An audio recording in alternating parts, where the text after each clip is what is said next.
मैंने कहा था इसके एक पिछले साल में कि श्री कृष्ण ने गीता में कहा है, उपद्रष्टा अनुमंता भर्ता भोक्ता महेश्वरा परमात्मेति चाप्योक्तं पुरुषः परः। संसारी लोगों के हृदय में परमात्मा का निवास उपद्रष्टा के रूप में होता है। उपद्रष्टा केवल वह देखता है साक्षी होकर, तुम अच्छा काम कर रहे हो तो वो उसका पुरस्कार देगा, बुरा कर्म कर रहे हो वो उसका दंड देगा, उपद्रष्टा। लेकिन वह तुम्हें अच्छे काम करने का सुझाव नहीं देगा, बुरे काम करने में वह रोकेगा नहीं, परंतु उपद्रष्टा अनुमंता जो भजन में लग जाता है, जो साधन में लगता है, जो अपनी वृत्तियों को अंतर्मुखी बनाता है, मन को चुप करने लगता है, विचार मुक्त होने की कला जानने लगता है और अंदर ही अंदर धंसने लग जाता है, तो परमात्मा उसके लिए उसके हृदय में अनुमंता के रूप में वास करने लग जाते हैं। मतलब वे सुझाव देते हैं,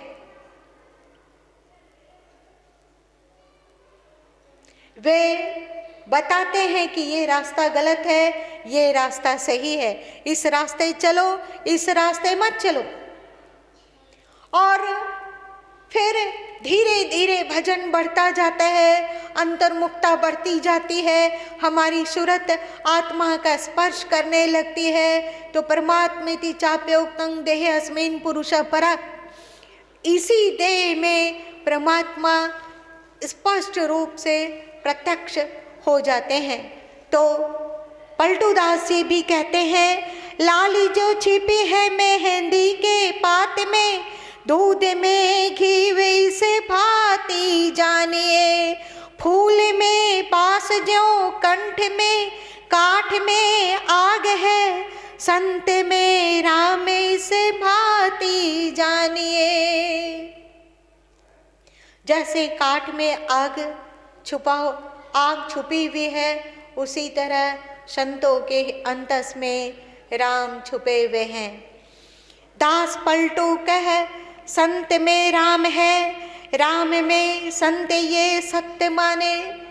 पलटू साहब कहते हैं कि राम संत में है और संत राम में है, इसे सत्य करके मानो। इसीलिए बहुत सारे लोग जब गुरु माँ की प्रशस्ति करने लग जाते हैं कि वे ये कर रहे हैं, वो कर रहे हैं,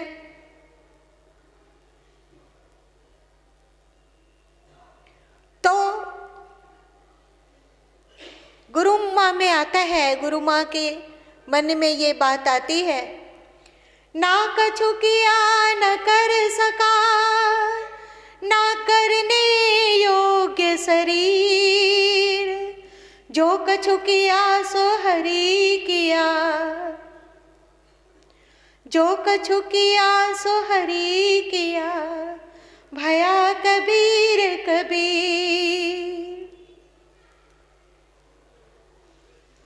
सच में गुरु ईश्वर रूप है, क्योंकि वही अध्यात्म का मार्ग दिखलाते हैं, वही हमें बतलाते हैं कि आकारों में ही मत उलझ के रहो,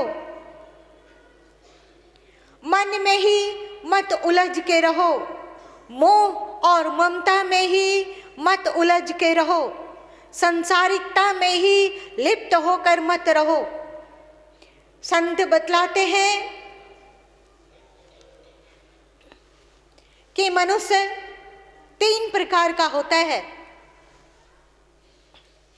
मनुष्य 3 प्रकार का होता है। वैसे मक्खियां भी 3 प्रकार की होती है। एक गोबरौरा मक्खी, एक साधारण घरेलू मक्खी और एक मधुमक्खी। 3 तरह की मक्खियां होती है, उसी तरह 3 तरह के मनुष्य होते हैं। गोबरौरा मक्खी को आप लोग परिचित होंगे।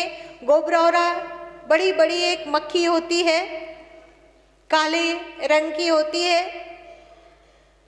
अब तो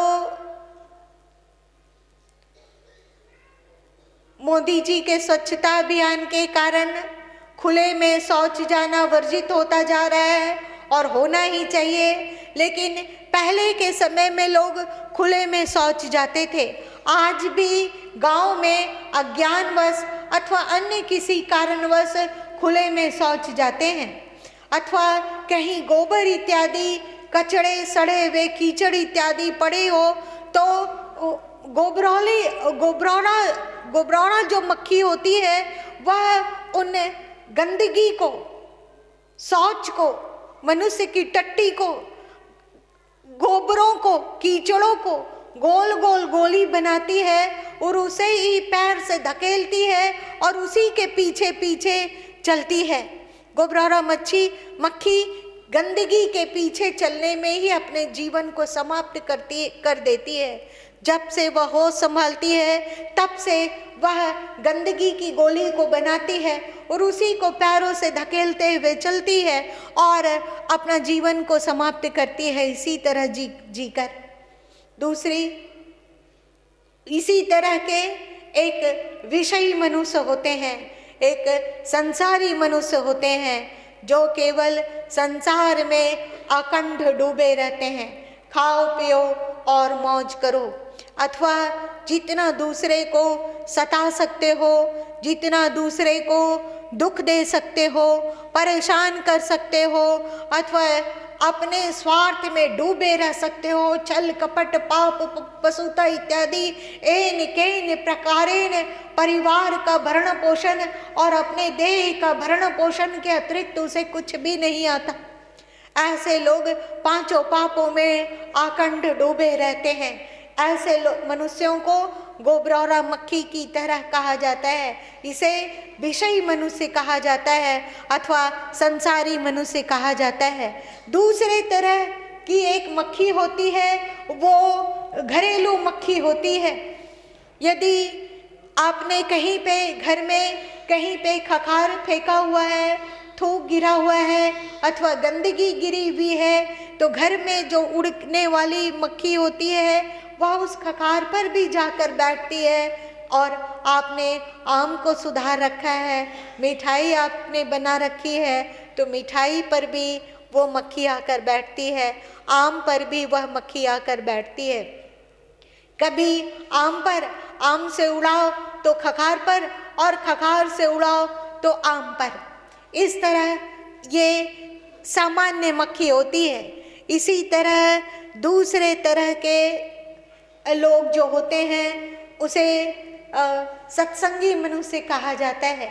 वे कभी सत्संग में, अध्यात्म में, ज्ञान ध्यान में अखंड डूब गए, ज्ञान ध्यान की मिठाई में बैठे, सील सदाचार की मिठाई में बैठे,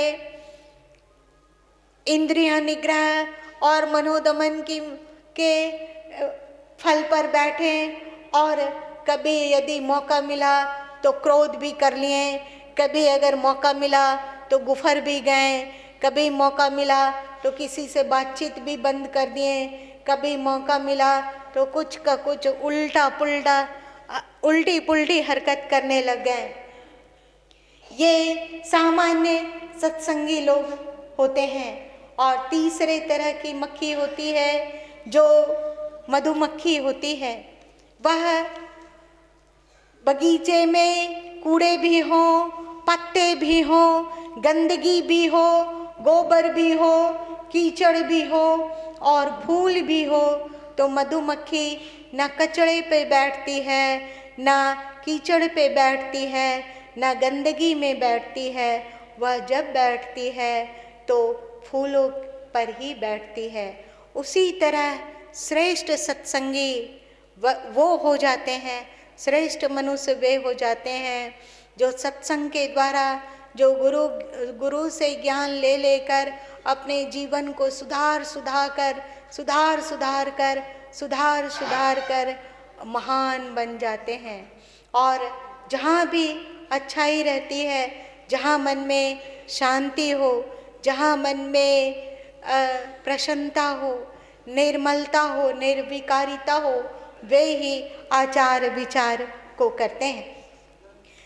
सद्गुरु ही बताते हैं आपको कि आप श्रेष्ठ मनुष्य बन जाओ, मधुमक्खी बन जाओ, गोबरौला मत बनो, मक्खी मत बनो, बुराई मत देखो, बुरा जो देखन मैं चला, बुरा न मिल्या कोई, जो दिल खोजा आपना, मुझ सम बुरा न कोई। दूसरे की बुराई देखने पर अपनी आंखें गंदी हो जाती है। दूसरे की बुराई मत देखो, अपनी गलतियों को देखो और अपने को सुधारो। बहुत बार तो ये सब ज्ञान सद्गुरु से मिलता है, इसीलिए गुरु माँ के एक पद में आया कि तेरे चरणों के स्पर्श बिना जीवन तो खर कुकर सम था, तेरी शरण पासो धन्य हुई, बरना तपना ही जे हरदम था। जब तक गुरु के शरण में नहीं आया जाता तब तक व्यक्ति गोबरौरा कीड़ा बनकर रहता है। यदि वह कभी मंदिर चला भी गया तो फिर मंदिर गया, और मंदिर में रहकर भी, मंदिर में बैठकर भी वह प्रपंचों को और अनेक तरह के कुटेवों को करने का ही षड्यंत्र रचने लगा। बिन गुरु ज्ञान नहीं, गुरु के बिना ज्ञान नहीं हो सकता है। आज आपकी गुरु माँ के पास जो कुछ भी है वो सब पूज्य श्री गुरुदेव जी का कृपा प्रसाद है, उन्हीं के द्वारा पाया हुआ ज्ञान है। आज मन करता है कि सहजोबाई के स्वर में स्वर मिलाकर गाऊं, कह हरि को तज डारूं, गुरु न विडारूं, गुरु के समना हरि को निहारूं। हरि ने 5 चोर दियो साथा, गुरु ने बचायो जान अनाथा। हरि ने माया जाल में घेरी, गुरु ने काटी ममता बेड़ी। हरि ने अपना रूप छुपायो, गुरु ने प्रकट कर दिखलायो।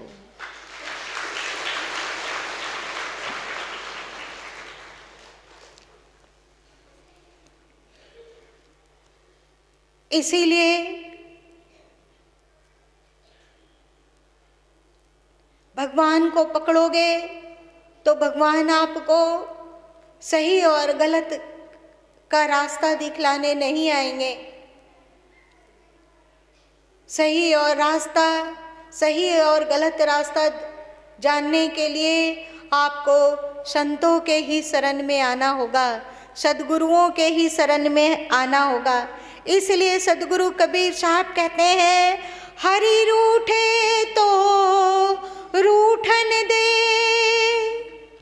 हरि रूठे तो रूठन दे, तू भी दे छिटकाए। तुम प्रभु अगर तुमसे अपना पल्लू छुड़ा कर जाना चाहते हो तो तुम भी उनके पल्लू को छोड़ दो और कहो कि तुम जाना चाहते हो प्रभु तो जा सकते हो। हरि रूठे तो रूठन दे, तू भी दे छिटका। सतगुरु सिर पर राखिए, आप करे सहाय। केवल सतगुरु को सिर पर रखो, सतगुरु के उपदेशों को सिर पर रखो, फिर क्या होगा? फिर परमात्मा तुझसे दूर नहीं जा सकेंगे। पाछे पाछे हरि फिरे, कहत कबीर कबीर, ऐसी स्थिति आ जाएगी। हरि रूठे तो रूठन दे, सतगुरु सिर पर राखिए, सतगुरु सिर पर रखो। ऐसा लगता है कि सरकार प्रभु हम सबों से ओझल हो गए हैं, दूर हो गए हैं, कहीं चले गए हैं, पर सच मानिए, क्योंकि मिथ्या न होई देव ऋषि बानी। ऐसा रामचरितमानस में कहा गया है कि ऋषियों और संतों की वाणी मिथ्या नहीं होती। सच मानिए, सतगुरु सरकार कहीं नहीं गए हैं, वे यही हैं, अभी हैं और इस पल भी हैं।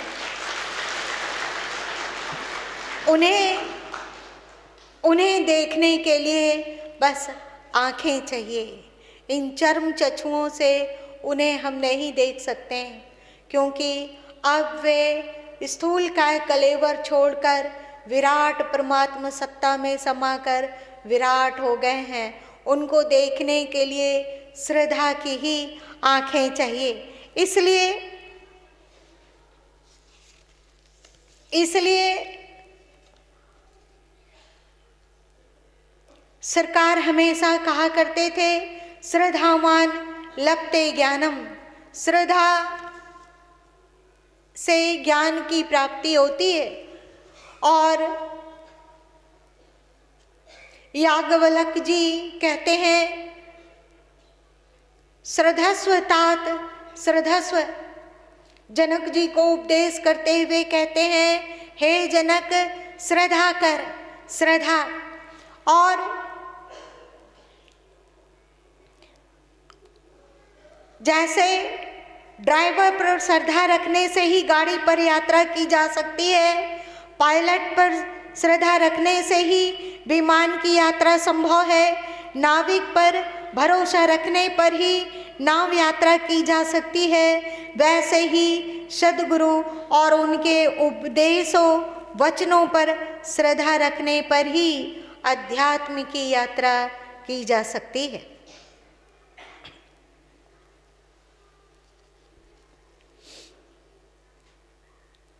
पूज्य गुरुदेव जी, जब मैं संघर्ष कर रही थी संन्यास लेने के लिए, जब चाहे साधु समाज हो, चाहे घर परिवार के लोग हों, चाहे परिचित हो चाहे अपरिचित हो, सबके सब विघ्न अटका रहे थे, रोड़े अटका रहे थे और गालियां मुख से निकाल रहे थे और तरह तरह से सताने का प्रयत्न कर रहे थे। और मैं किंग कर्तव्य मूढ़ होकर मेरी दशा वैसे ही थी जैसे कि तूफान उफान पर आई हुई गंगा नदी में कोई गिर गया हो और लगता हो कि अब कैसे इस उफान से निकलकर पार आया जाए। तो मैं घबरा रही थी, मैं सोच रही थी कि निकलना तो है, पर सहजता पूर्वक कैसे मैं संन्यास को ले पाऊं, कोई मार्ग। तो पूज्य गुरुदेव जी ने कृपा करके कहा था कि यदि आगे बढ़ना चाहते हो तो काखा से शुरू करो, साधन के काखा से। शील सदाचार, इंद्रिय निग्रह, मन निग्रह इत्यादि के साथ साथ सुमिरन करो। सुमिरन में बहुत शक्ति है। सुमिरन में ताकत है। सुमिरन के द्वारा असंभव को संभव किया जा सकता है। शब्द, वचनों, ध्वनियों में अमित क्षमता है। अलग अलग मंत्रों की अलग अलग ध्वनि होती है और उसके अलग अलग प्रभाव देखने में आते हैं। मैंने सुना है कि इस पर मुझे एक घटना याद आ रही है कि ग्वालियर के पास एक गांव में एक बालक रहा करता था। उसका नाम था तन्ना। वह गरीब बच्चा था और एक बगीचे में की रखवाली किया करता था। एक बार संत हरिदास इत्यादि संत हरिदास अपने शिष्यों के साथ उस बगीचे में ठहरे। सभी संत बैठकर भगवान का गुण अनुवाद कर रहे थे, सुमिरन कर रहे थे, राम ध्वनि कर रहे थे। तभी शेर की दहाड़ सुनाई पड़ी। सभी अन्य शिष्य भाग खड़े हुए, पर हरिदास ने सोचा कि यह ग्वालियर शहर के बीच में बगीचा है, इस बगीचे में शेर कहाँ से आ सकता है। तो उसने ढूंढा कि ये शेर की आवाज़ कहाँ से आ रही है, तो उसने देखा कि एक बच्चा है जो शेर की आवाज़ निकाल रहा है। उस बच्चे को पकड़कर नीचे उतारा गया, उसे पेड़ से नीचे लाया गया और महात्मा हरिदास जी ने पूछा कि बच्चे, क्या तू इसी तरह की और पशुओं की आवाज़ भी निकालना जानते हो?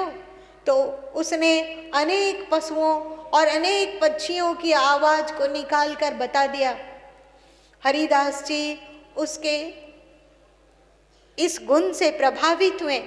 उन्होंने तन्ना के पिता से तन्ना को अपने पास शिक्षा दीक्षा हेतु मांग लिया और तन्ना के पिता ने खुशी खुशी तन्ना को हरिदास जी के चरणों में सुपुर्द कर दिया।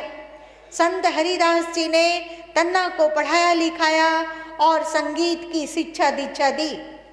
तन्ना जब बड़ा हुआ तो वह तानसेन के नाम से प्रसिद्ध हुआ। एक बार ग्वालियर में बहुत भयानक दुर्भिक्ष पड़ा। बरसों बरस बारिश नहीं हुई, गरीब लोग भूख से मरने लग गए, खेत सूख गए, अनाज के लाले पड़ने लग गए। सब के सब राजकोष में यथा योग्य कुछ द्रव्य, गहने, जेवर इत्यादि जमा कर रहे थे। तन्ना की भी शादी हो गई थी।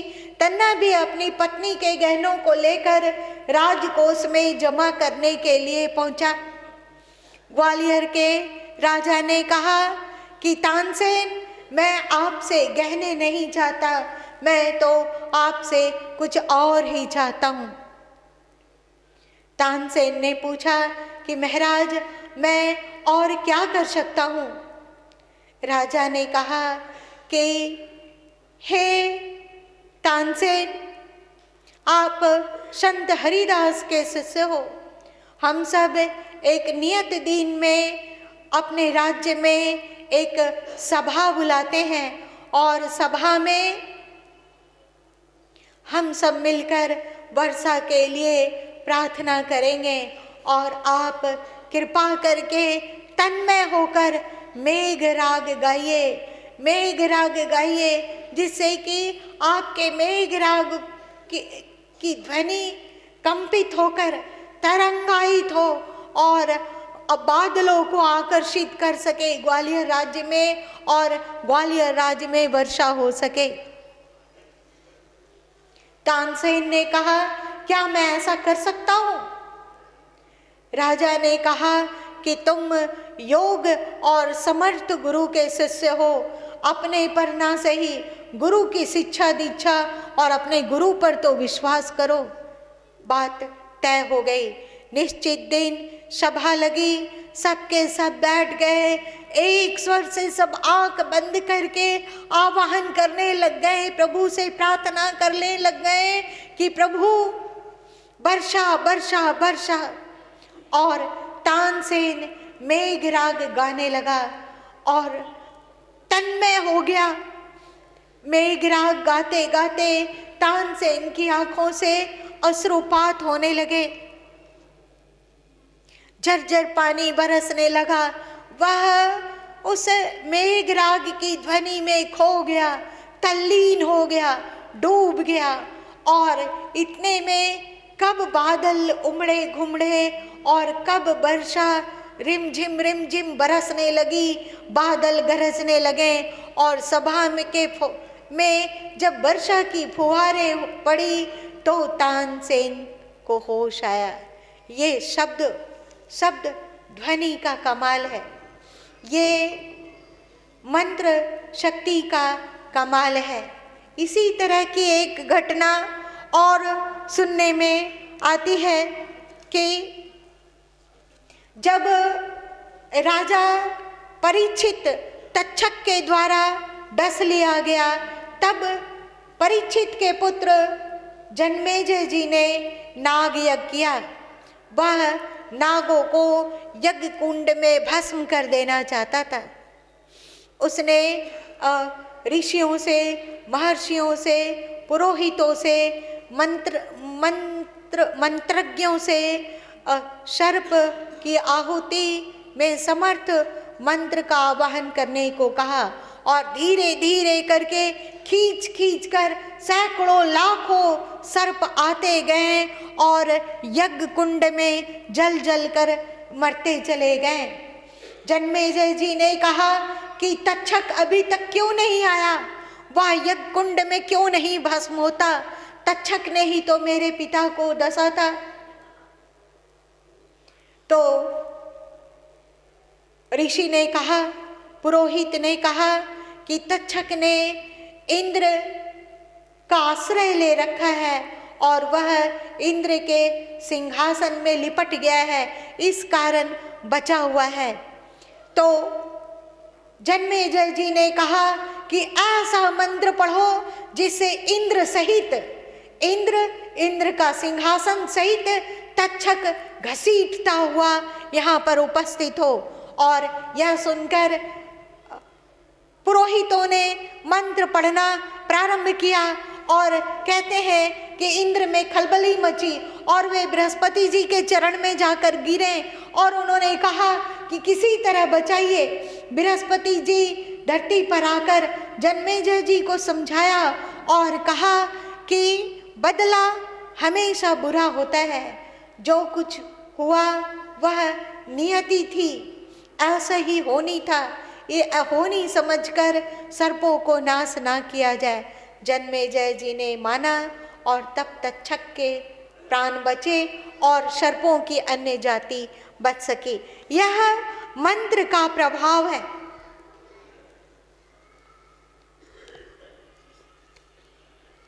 हमारे ऋषि मुनियों एवं संतों सिद्धों ने समस्त मंत्रों की शक्ति से पूर्ण समस्त मंत्रों का शिरोमणि मंत्र एवं नाम को ढूंढ निकाला। वैसे तो अनेक मंत्र हैं, अनेक नाम हैं, परंतु हमारे ऋषि मुनियों ने उन नामों में से मंत्र शिरोमणि नाम को ढूंढ निकाला। यह बम्फर मंत्र है।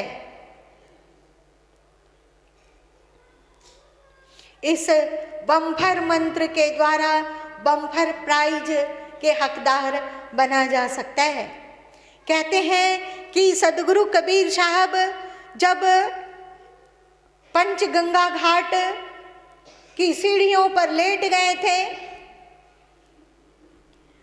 तो रामानंद जी के पांव की ठोकर सदगुरु कबीर साहब के सिर पे लगी थी। सदगुरु कबीर साहब ठुनकने लग गए थे, बालक थे वे, रोने लग गए। तो रामानंद जी ने उठाकर उन्हें गोद लिया, उनके सिर पे हाथ फेरा और कहा, बेटा रो मत, राम राम कह, राम राम कह। और वह बम्फर मंत्र रामानंद जी के द्वारा सदगुरु कबीर साहब को मिला। सदगुरु कबीर साहब ने कहा,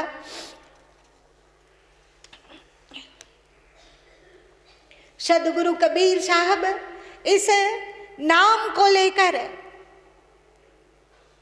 सदगुरु कबीर साहब कहते हैं, राम नाम को सुमिरता उधरे पतित अनेक, कह कबीर नहीं छाड़िए राम नाम को टेक।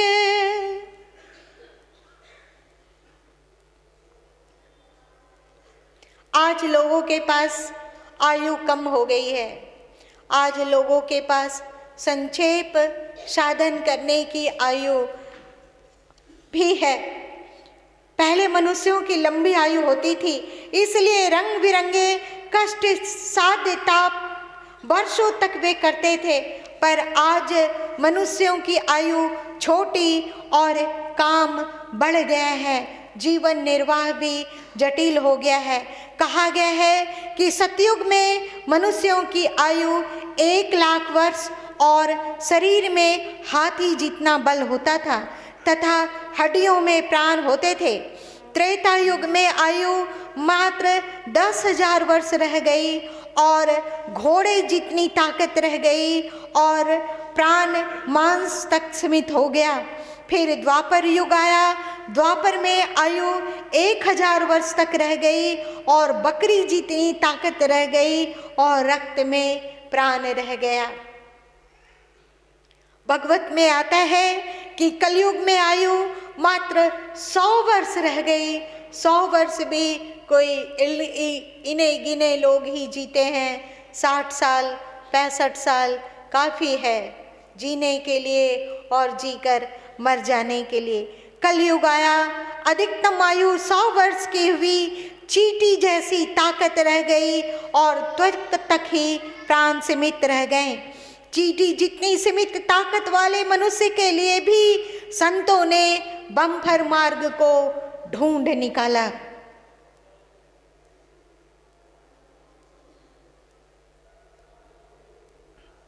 जैसे चीनी अगर रेत में बिखर जाए तो हाथी की शक्ति काम नहीं देती, घोड़े की भी ताकत काम नहीं देती, बकरी भी कुछ नहीं कर सकती, वहाँ चींटी कर गुजारती है।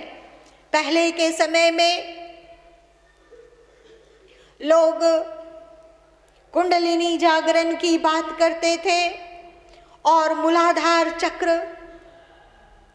गुदा मार्ग में स्थित चक्र से अपनी साधना का प्रारंभ करते थे और 6 चक्रों को बेदते कितने जन्म गुजर जाते थे। कुछ हठयोग की प्रक्रियाओं के द्वारा रोगी हुए, कुछ अन्य तरह से असफल हुए। बहुत ही कठिन और श्रम साध्य साधन था। अब सदगुरु कबीर साहब ने और कबीर प्रभृति संतों ने शॉर्टकट मार्ग को निकाला। उन्होंने कहा, 10 द्वारे तारे लावे, तब दयाल को दर्शन पावे। 10वें द्वार भ्रिकुटी में आज्ञा चक्र में सुरत को स्थिर करो, मन को मौन करके आज्ञा चक्र में देखने का प्रयत्न करो, झांकने का प्रयत्न करो, वहीं से मार्ग निकलता है। आँखी मध्य पाखी चमके, पाखी मध्य द्वारा, तेहि द्वारे दूरबीन लगावे, उतरे भवजल पारा। उन्होंने सीधे आज्ञा चक्र से ध्यान का मार्ग को ढूंढ निकाला। ये मीन मार्ग और इसी को विहंगम मार्ग कहा गया। किसी भी मकान में 3 चीजें होती है। एक मकान की नींव होती है, एक मकान की दीवार होती है और एक मकान की छत होती है। संत कहते हैं, आप भी जान लो कि सुमिरन नींव है और ध्यान दीवार है और इस पर आत्मस्थिति, आप आत्म तल्लीनता, आत्म डुबकी, आत्मलयता छत है। जितना मजबूत नींव को बनाओगे उतने ही मजबूत आपका भवन भी होगा। उसी तरह आप मोक्ष भवन का निर्माण करना चाहते हो तो सबसे पहले सुमिरन रूपी नींव को मजबूत करो। सदगुरु कबीर साहब कहते हैं, एक शब्द में सब कहा, सब ही अर्थ विचार, भजिए निर्गुण राम को, तजिए विषय विकार। एक शब्द में सब कुछ कहा, राम को भजो और विषय विकारों का त्याग करो। लोग समझते हैं कि सदगुरु कबीर साहब दशरथ पुत्र राम की चर्चा करते हैं, पर सदगुरु कबीर साहब कहते हैं, भजिए निर्गुण राम को, निर्गुण राम को भजो।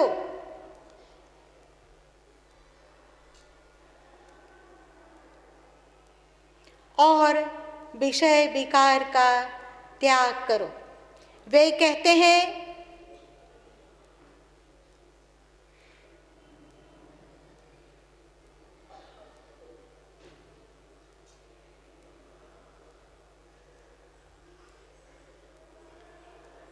कि 4 प्रकार के राम होते हैं। एक राम दशरथ घर डोले, एक राम सब घट में बोले, एक राम का जगत पसारा, एक राम सबसे न्यारा। एक राम दशरथ पुत्र को भी कहा जाता है, एक राम सभी के भीतर बसने वाली आत्मा को भी कहा जाता है, आत्मा राम। एक राम ईश्वर को कहा जाता है, माया विशिष्ट ईश्वर। और एक राम आत्मा और ईश्वर से परे पार ब्रह्म परमेश्वर को कहा जाता है।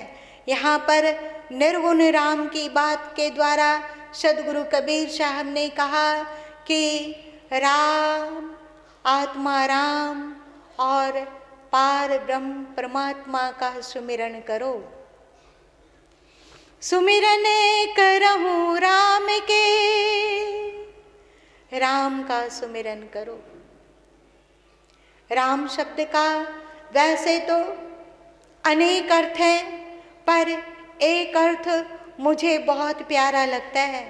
रा का अर्थ होता है रवि, ज्योत, प्रकाश, और माँ का अर्थ होता है मुझ में भी। राम का अर्थ हुआ वह प्रकाश स्वरूप राम, वह प्रकाश स्वरूप परमात्मा मुझ में भी है।